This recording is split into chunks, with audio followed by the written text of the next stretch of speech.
Well, good afternoon and welcome to Over the Vest Nurseries.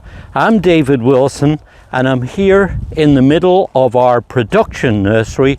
This is where we grow a wide variety of trees and shrubs and climbers and perennials and all sorts of outdoor garden plants, ones that have been especially selected for their performance here in our region. That's the Mid-Atlantic and Northeastern states. Now, it's a beautiful day today. There's some lovely clouds showing up against the blue sky, but it's also, as you see, a little on the breezy side. And in a way that's appropriate, because today in this video I want to introduce you to this beautiful variety of Scotch heather. This is Calluna tib.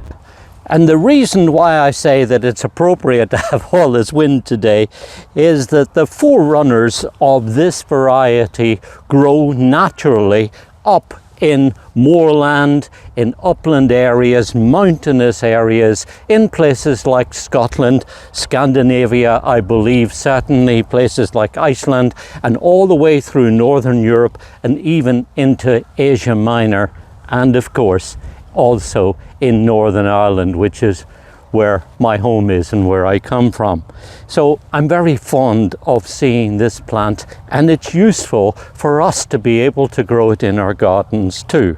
If you zoom in closely here, you'll see that it is now flowering with lots of these beautiful double pink, mauvish pink flowers that it carries in profusion on rounded kind of flat carpets that are about 12 to 18 inches high by about the same wide. It's evergreen, so this is a useful plant for producing a carpet of beautiful evergreen foliage that takes on a kind of bronzish purple shade as it goes into the colder weather of the winter time.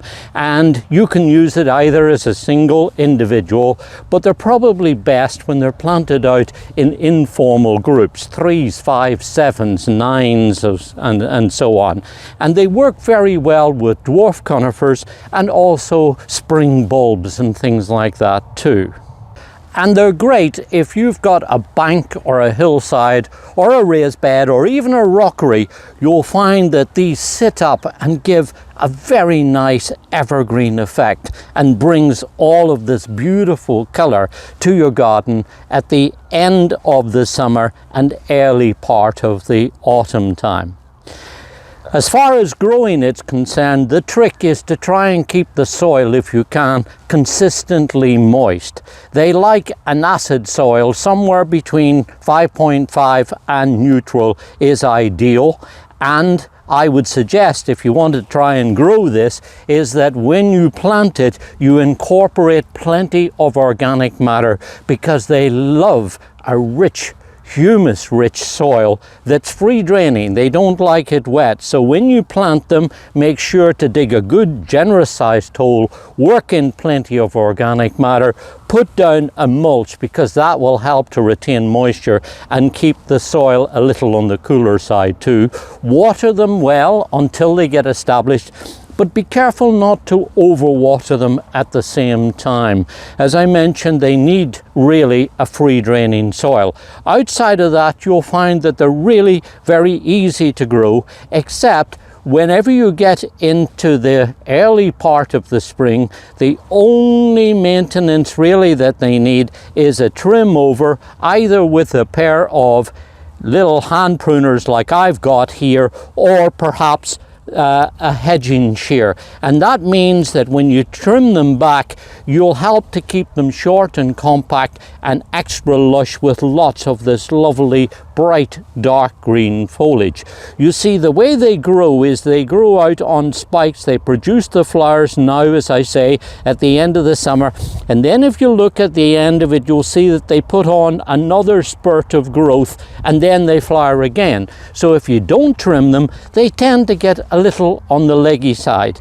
In nature, they're going to be grazed by things like sheep and goats, and that keeps them on the shorter side. But in our gardens, just going through an early early spring, and shearing them back like that will definitely help to keep them nice and compact and producing, as you see, lots of these really beautiful little pink flowers, which incidentally last very well if you cut them and put them into flower arrangements. Now you might be interested to know that this is a variety that was discovered on the Pentland Hills in Scotland, southwest of the beautiful city of Edinburgh.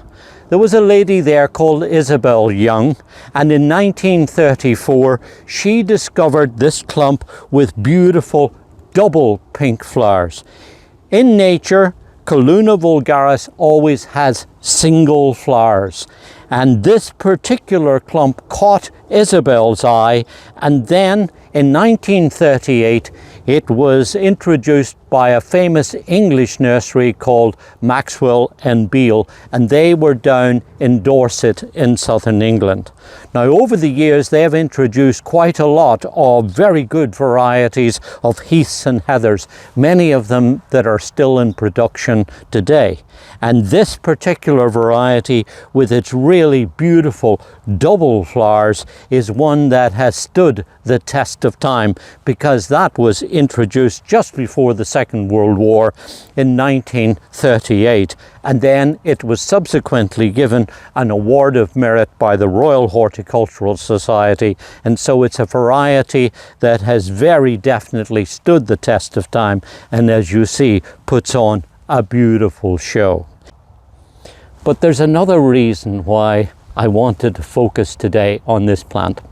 And that's because, if you remember, I said it reminds me of my home in Northern Ireland.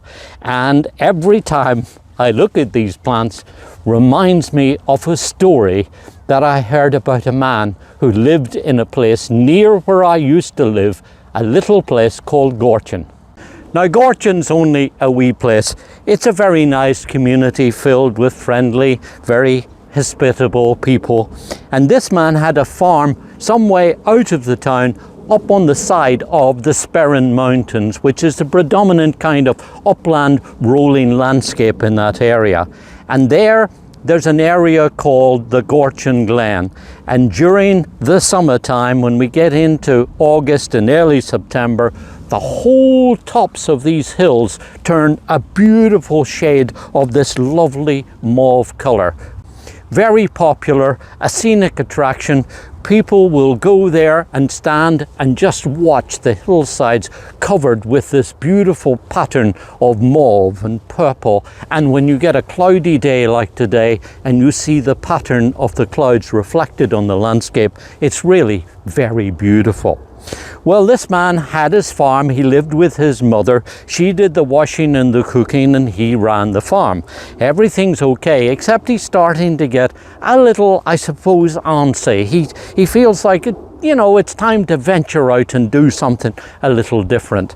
So he decides he's had a good year and it's time for a summer holiday. So he books himself a vacation at Portrush, which is a seaside resort on the North Antrim coast, not that far from the famous Giant's Causeway. He goes up there, he books into the bed and breakfast, and for the first couple of days everything's fine. He's walking around having a good time. But on the third day he starts to get a little bored. There has to be more things to do.